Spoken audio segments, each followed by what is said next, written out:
Here I have HTC U23 Pro, and today I'm going to show you how to record screen on this device.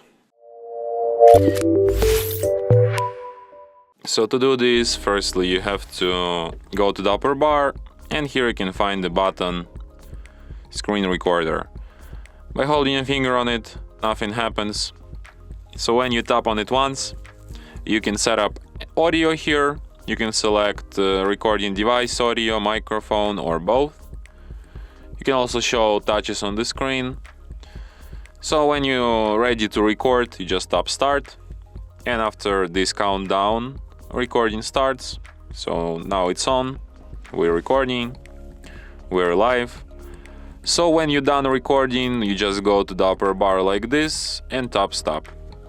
And after that, you can find your recording in gallery, in the album called Movies. And here it is. We're recording.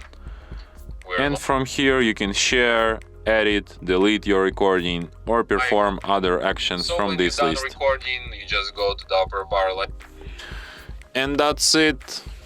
Thanks for watching. If you find this tutorial useful, don't forget to hit that like button and subscribe to our channel.